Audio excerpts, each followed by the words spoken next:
I would love to hear from you, Dustin, how you would describe the personalities of each of your daughters. Elizabeth is very straightforward.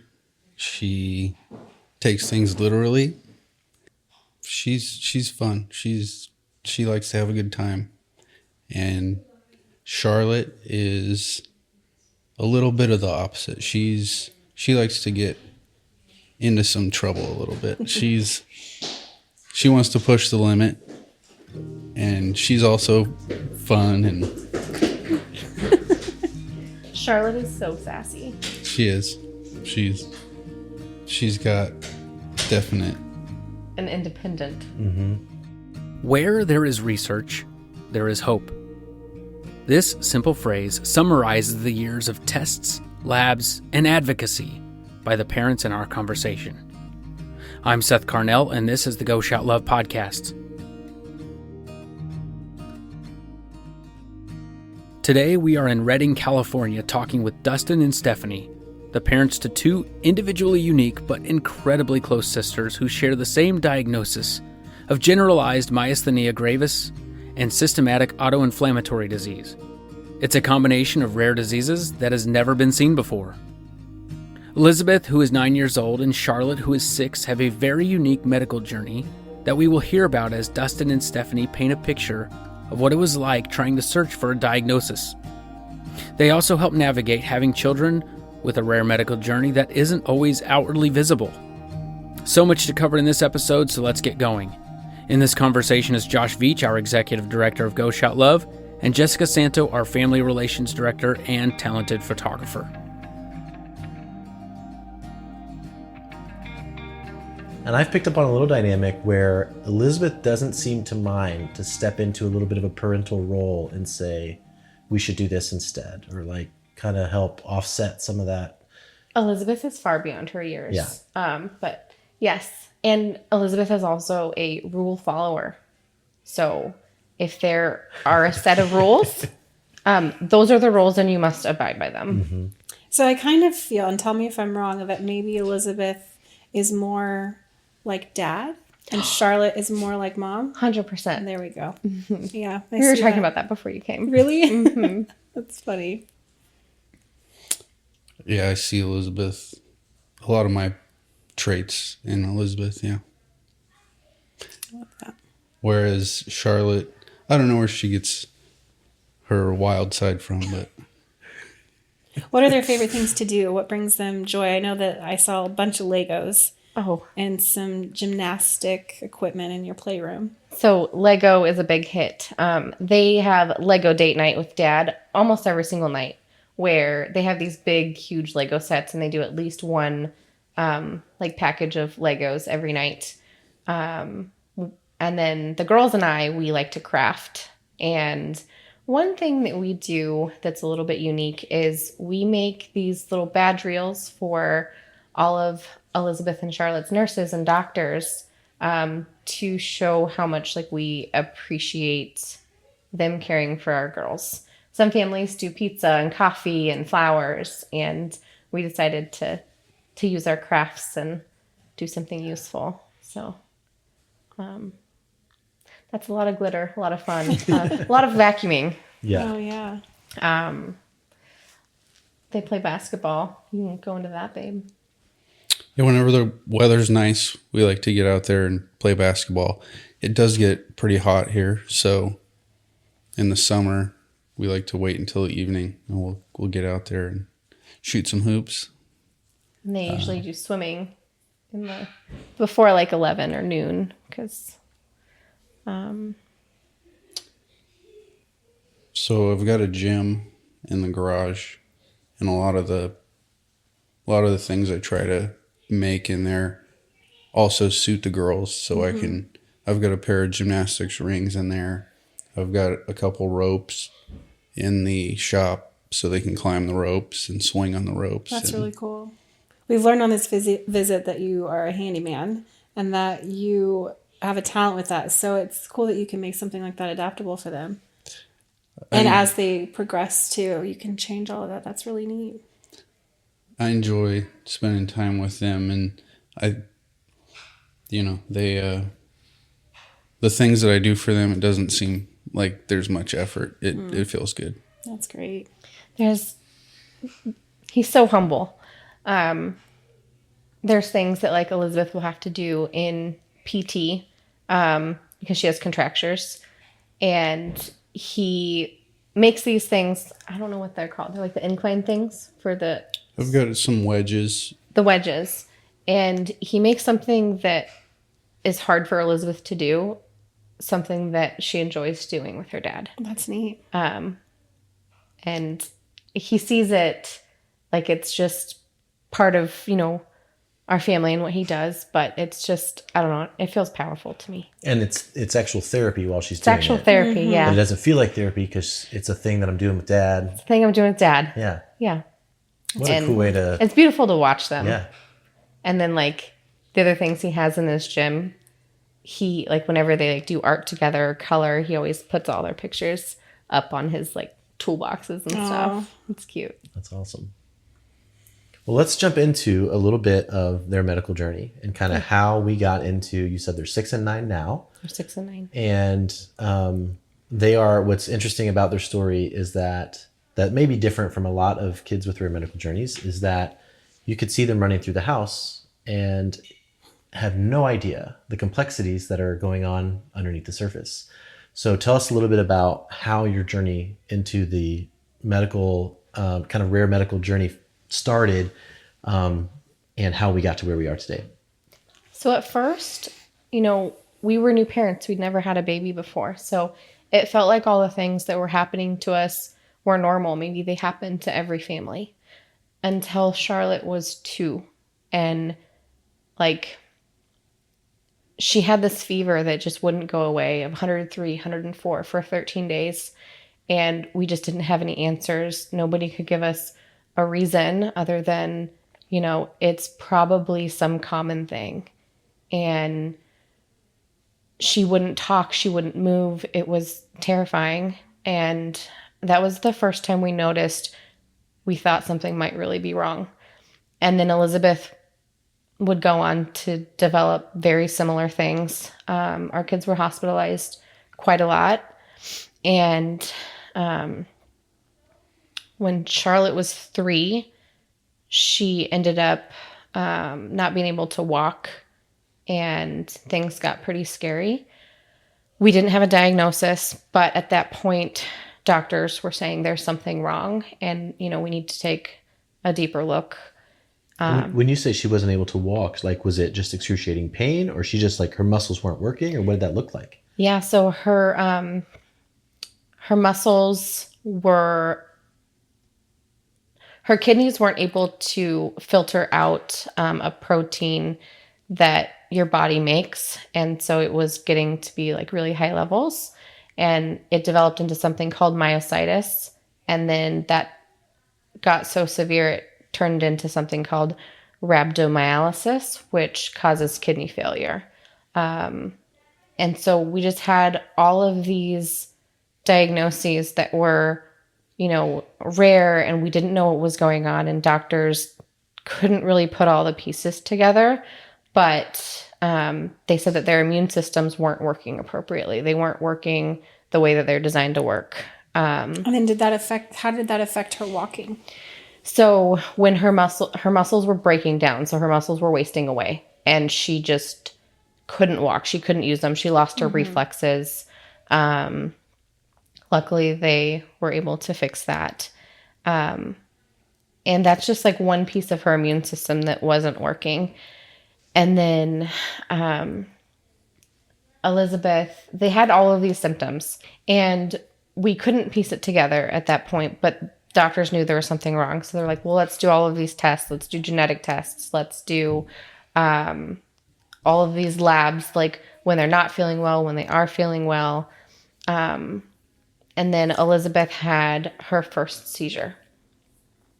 And so like our kids were just having really big symptoms without an answer, without treatment, without us knowing what to do, without doctors knowing what to do. And when we finally got to UCSF,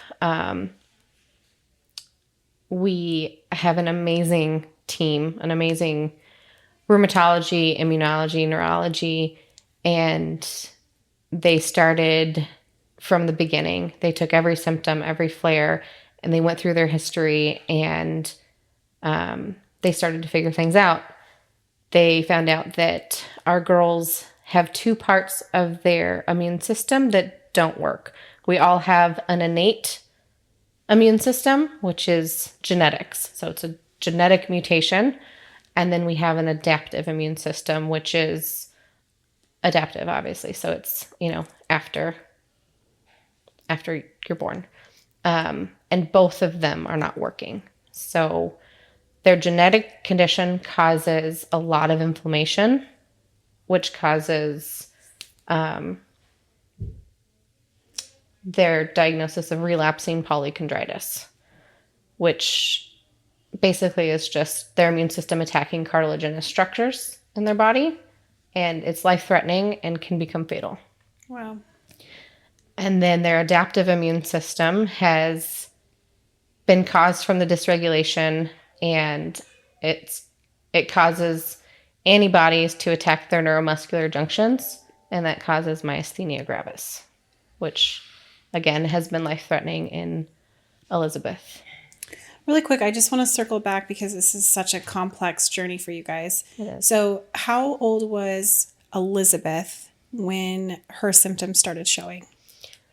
So, like I said, when we first had Elizabeth, we thought things were just normal, that everybody went through them.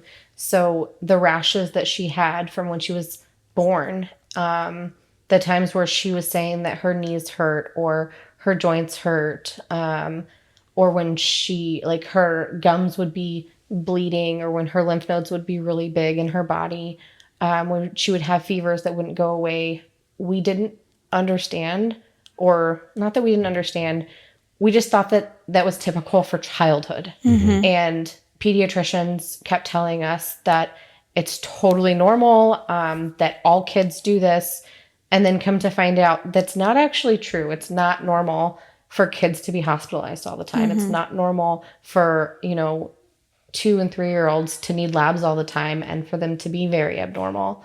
But doctors weren't looking at their whole picture. They were looking at this acute thing and this acute thing and this acute thing, and they weren't putting everything together. Like each visit as a separate visit. Yes. And so this is with Charlotte. No, I'm sorry. This is with Elizabeth, and then Charlotte comes, and she starts portraying the same thing. So again, now you've got two girls doing the same thing. Did that raise a thought in doctors? I think for us, it just verified that, like, oh, well, maybe this is normal. This is normal. Yeah. And it wasn't until Charlotte was 2 when she had that fever of 103, 104 for 13 days. And then the pediatrician, do you remember what that pediatrician said when they did the ultrasound? Was that in Reno or Davis? That was the pediatrician. So when they did the ultrasound, and she told us to go get ice cream after they told us that she had an aneurysm. She had an aneurysm? So that's what the pediatrician had stated. She said that her aorta was dilated and that we needed to go straight to the children's hospital. And I think it was like that moment when everything that it was happening in their life, we just knew that there was something wrong. But then not having a diagnosis and not having real answers was hard. Yeah, because you kind of were like, okay, where do we go? Yeah, sometimes you're not being heard, and you feel that as a parent, but you're like, no, something's wrong. But the professionals I'm trusting aren't helping me. Where do you go? They ended up giving us a diagnosis of Kawasaki disease, which isn't actually what they have. When you guys got to the hospital that you're currently at, which is what hospital? UC San Francisco. And so you get to this hospital, and then was there kind of like a light bulb moment ever with them? Did they, like, tell us about how they got their diagnosis at this hospital? So their rheumatologist had been seeing them for, I think it was a few months, and the very first visit, she told us that she was certain our girls had something called an autoinflammatory disease. It was unspecified because at that point she didn't know which one. So autoinflammatory disease is not a well-known diagnosis, and all of them are very rare, but there are a lot of them. So there's CAPS, TRAPS. There's just so many of them, and so she diagnosed them with unspecified autoinflammatory disease. And at that time, you're still under the impression that they have Kawasaki disease. So at that point, she said, I don't think what your girls have. But going into it, that's what you thought, that was the latest you had been told. That was the latest that we've been told. And she says, I don't think it's this, but I do think it's this category of something, of a diagnosis, but we aren't sure which one. Right. And she said that, we're going to do labs, we're going to do genetic testing, and we're going to see if we can figure out a good treatment plan. And sometimes with these rare autoinflammatory diseases, it remains unspecified. So I believe it's 70% of cases that are autoinflammatory that they know it's a genetic cause. They don't know the genetic mutation that actually causes the disease yet. And then later on in our journey, I want to say maybe within 6 months, we were at an appointment and Elizabeth had just been in a flare, and her doctor asked me specifically, she says, do Elizabeth's ears always turn red? And it spares the lobe. So it's just the top part of her ear turns red during these flares. And I said, well, they do, but we only have, 30 minutes to talk with you in an appointment. And so we don't discuss everything that happens because that's just not one that is, it doesn't really hurt Doesn't her. stick out. Yeah. And she said, well, with all of her other symptoms, I think we need to consider a diagnosis of relapsing polychondritis, which it's exceedingly rare in kids. I think it's 1 in 3 million overall, but only 5% are pediatric patients. So if you do the math, it's very rare. And it's crazy that a little symptom like that could make a light bulb moment happen for your doctor. Yeah, it's because so many autoinflammatory diseases have very, very similar presentations with little differentiations. And then we did imaging to look at Elizabeth's airway and her trachea because she's had chronic pain where she would lose her voice. She would have like inspiratory and expiratory stridor.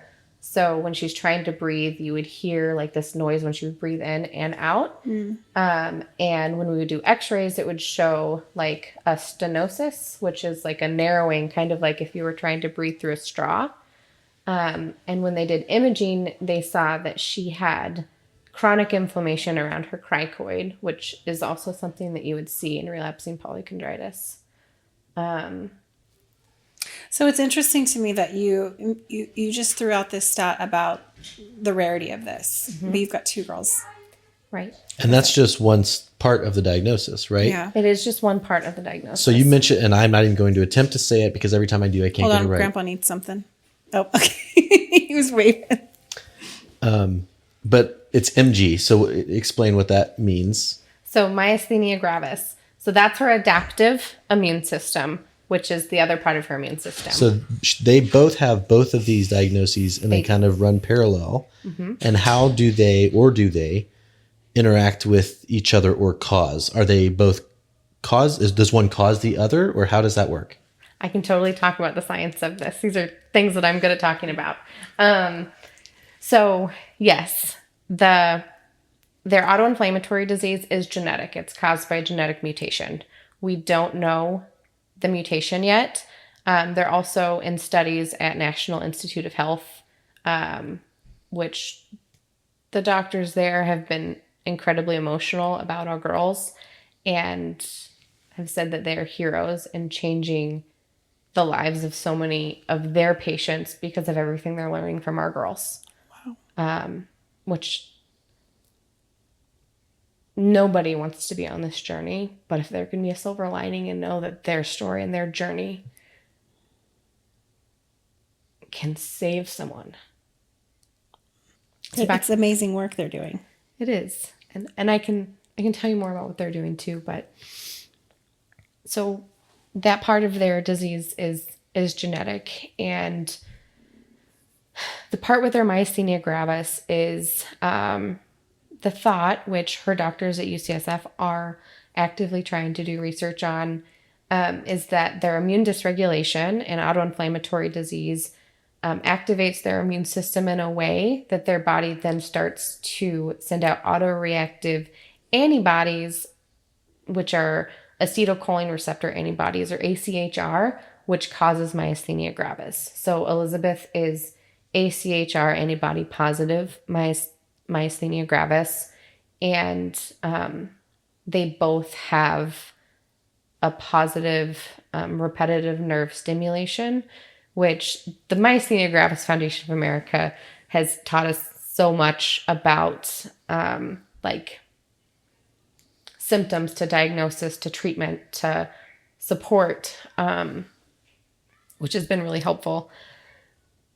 And when their inflammatory symptoms get worse, it activates their immune system more, which causes their myasthenia gravis to become more active, which has been the most difficult thing for Elizabeth, because when she's really inflamed or she has like a hyperinflammatory response from her autoinflammatory disease, it's put her myasthenia gravis in a really severe, life-threatening place. Is it kind of like the body is tricking itself from what it's like the immune system is responding to? Is that a safe way to say it? I don't know if it's tricking. It's like their immune system works too well, and instead of, like, everybody has inflammation in their body, and then Elizabeth and Charlotte's body works on another level. So instead of just putting out like a little like if you had a little campfire, and it's supposed to put that out, it thinks that it's supposed to put out There's an entire a forest fire. Yeah, that makes sense. And that's what it does. And then when that happens in Elizabeth, it has also caused her myasthenia gravis to become really severe exacerbations and impending crisis. And then in July of last year, she went into hypercapnic respiratory failure, and had to spend time in the pediatric ICU. So there's just a lot of scientific things that you just shared with us about. And the words that you're using, I'm like, I don't even know how you know how to pronounce those. And they just roll off your, I mean, can you pronounce all these words, Dad? Like, it's very the medical language baffles me, but you become an instant expert in it. You have to. Yeah. Well, I'm sure it's not instant. You've put in a lot of time, Yeah. and a lot of time. research to get to where you are. And I can tell you that any rare mom, like any mom with a rare kiddo, you have to become the expert on their disease, because you have to advocate when you go to an emergency room and they've never heard of the disease before. You have to know. And we have an incredible support system with our local hospitals now and UCSF, where like all the big teams understand and know, but they've had to go through training and education to get there. Yeah. Like specific to our kids. Okay, go ahead. MG is called a snowflake disease because it manifests differently in different people. It does. So how does it impact Elizabeth and Charlotte's day-to-day lives? Because I think I mentioned this earlier, looking at them, you wouldn't believe that they have these medical complexities going on underneath the skin. Like the way that we're seeing them today, I'm sure there are days that it's not like that. How does it impact the day-to-day life, and what does it look like when it presents? Yeah, so super thankful for all of the medications and infusions, because it does give our kids a resemblance of a normal childhood on days that they're really well. But even throughout today, like you're seeing her run down the hallways this morning and laugh and play and being able to even do something as simple as opening a water bottle. Later this evening, it might not look like that. So she might have more difficulty getting down onto the ground or getting up from the ground or having to ask help to open up the water bottle. And that's just like on a regular day where she's doing really well. And then on a more difficult day for Elizabeth, she needs help sitting up in bed because she doesn't have the strength to do it, or she doesn't have the strength to even hold up her neck, and it just falls in front of her. Sometimes even the ability to swallow or eat. Like at the end of the day, her neuromuscular junctions aren't working the way that they're supposed to, and she can barely chew her dinner. And these are all things that not everybody sees in our kids, especially when Elizabeth is really bad because she's in the hospital. And then like other things that are hard are like sports teams that kids get to go play on the soccer field and have their hair blowing in the wind. It's not something that Elizabeth could necessarily make a commitment to because the disease causes so much fatigable weakness. But it is something that I'm optimistic one day she will be able to do. Yeah. Dustin, how does this impact your family from a non-medical side? You've got all the complexities and the treatments, hospital stays, these things that you have to react to. But on the day-to-day, especially maybe for you as mom and dad, how does that impact your emotional, mental, relational, all those different things? What kind of impact does that play for you guys? I think you're always aware of what's going on in their body. You want them to be as healthy as they can be, so you're not in a spot where she needs to be in the hospital for a week. So you're mindful of everything that they're doing, everything that they're ingesting, everything that's around them to make them as healthy as they can be while they're outside the hospital. And sometimes that's a lot. Sometimes it's disappointing for them because they don't get to do certain things that other kids get to do. So, and I'm sure that's challenging right, for you as a dad because you also want them to be able to do those things. Yeah, you do. You want to see them enjoy themselves and be able to do things with other kids. And sometimes they just can't do that. Yeah. So. In what ways have you learned to adapt lifestyle as much as possible to give them as much opportunity as you feel they're safe or ready for? I try to gauge how they're feeling, how weak, or if they are weak, what kind of activities we're doing that day.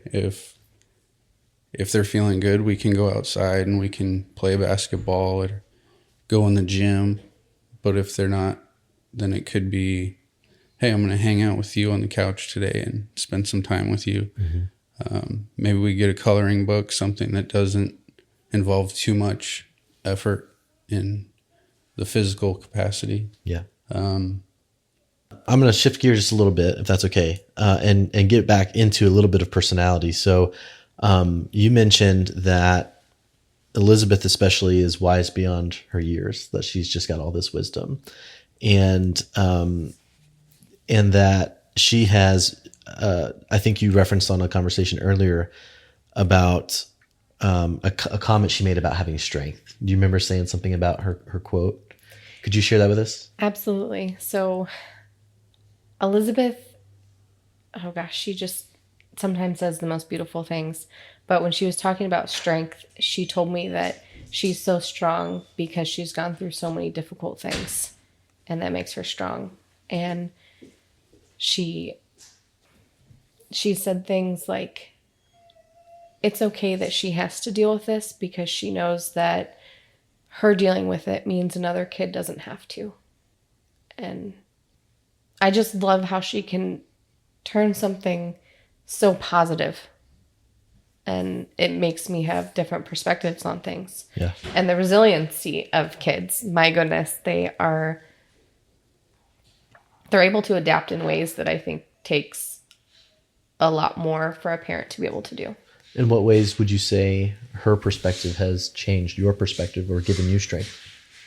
In so many ways, but I think that one of the biggest things is she has made me know, I mean, without a shadow of a doubt, that everything's going to be okay. That there was one time, I think she was 4 or 5, and she said, "It's okay. I'm just going to kick this inflammation's butt." And I don't know why that stuck with me, but I laugh every time I think about it in my head. Or when she's fighting hard in the hospital, it'll like pop into my head and I will giggle and then just be okay and know that she's going to be okay. And that's part of it, is being optimistic and believing that it's going to be okay. There's a lot of fight in those two girls. So much fight. Yeah. And I wish they didn't have to fight so hard. But they're fighting together. They're fighting And together. that's a beautiful thing too. Dustin, what have these girls taught you as dad? That's a big one. Perseverance and strength. They've gone through things where you didn't know if it was going to turn out, and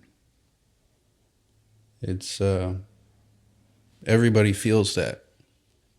It's not just, they're going through it, but everybody that cares about them feels that, and it affects them. So it's strength for sure. Yeah.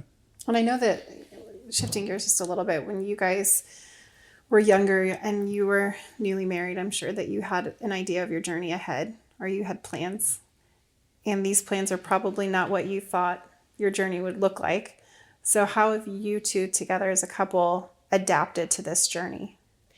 So there's a really good story. I think it's called Welcome to Ireland. Oh, I know exactly what you're talking about. I don't think that could explain it any better. You have all these hopes and dreams and thoughts, just like it explains, like, you're going to go on a vacation to Italy. Our kids are going to be on all the baseball teams and soccer teams, and Dad will be coach. And then things don't work out like that. But also what you get from this journey and seeing them and being their mom and being their parent and loving them, it's so much more. And it's so beautiful, and it's so hard. When people ask me this question, because it's been a question that's asked before, I don't feel like I've had to let go of anything. I don't feel like I've had to let go of Dad being the baseball coach or soccer coach because they're not on the team. I just feel like we have gained so much, and so much beauty in being able to live in the moment and just cherish all of the smiles and all of the laughs and all of the love that we have. Mm-hmm. It's almost just like there's no more expectation. It's just they are perfect and beautiful, and they are going to do everything that they dream of doing in their life. So sorry. No. Sums it up beautifully. It's interesting how there can be these parallels of really hard and really beautiful at the same time.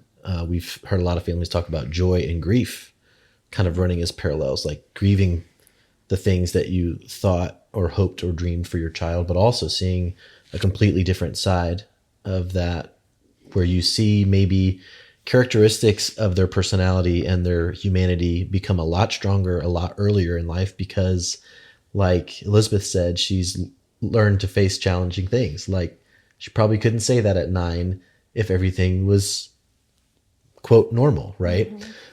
And so it's interesting to see how there can be these parallels that doesn't make, obviously it doesn't make the journey easier, but I would assume it helps with the perspective of seeing like where your daughters are going from a holistic big picture because of how you're seeing their personalities shine through and the fight that's already there, and that you can say with confidence, Absolutely. I know they'll face whatever because I've already seen them do it at 6 and 9. So yeah, you don't need to apologize. That was awesome.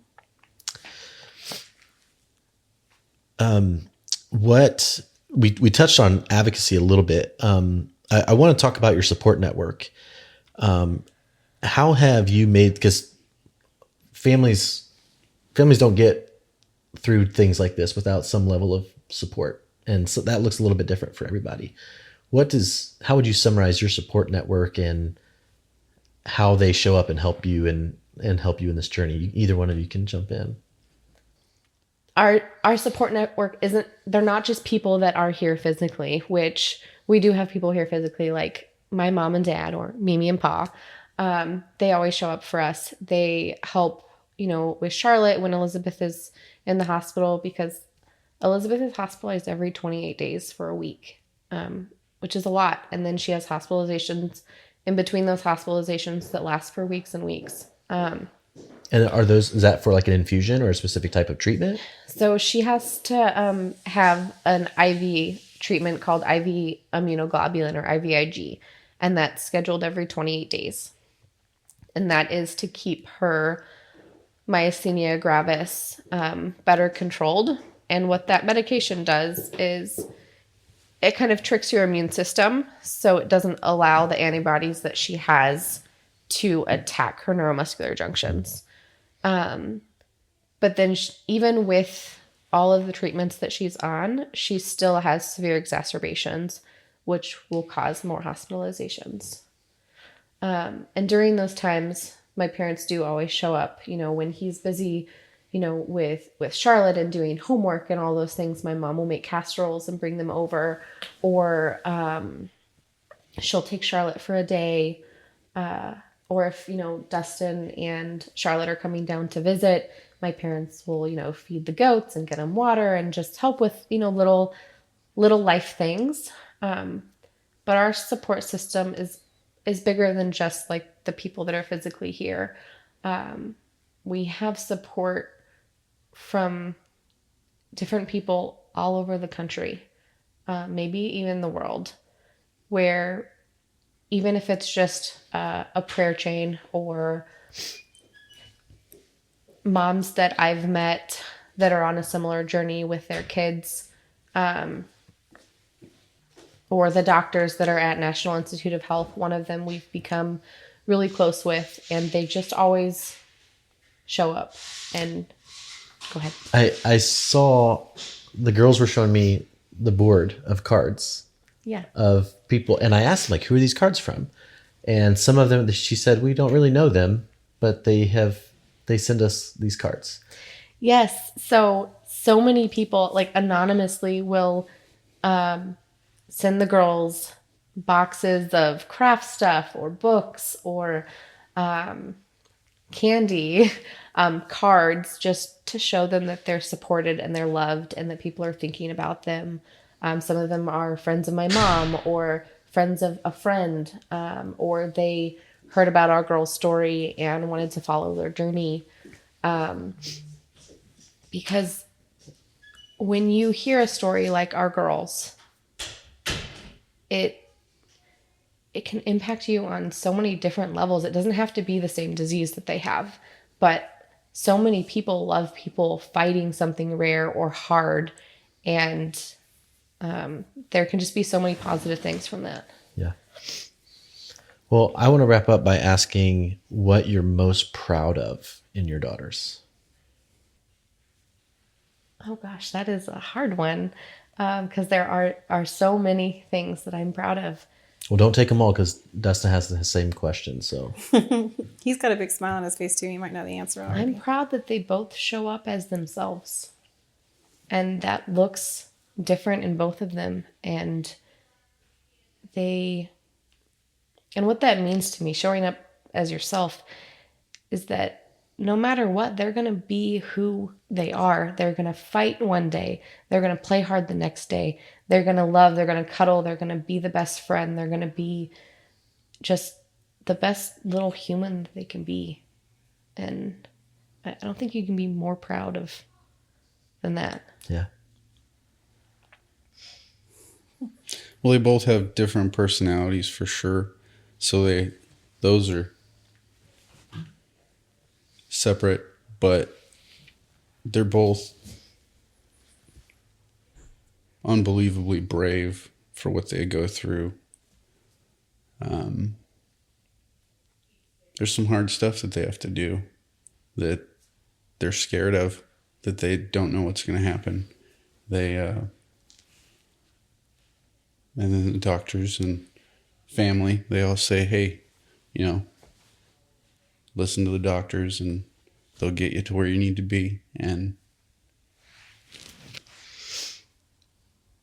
watching them getting multiple IVs and blowouts and things that go wrong.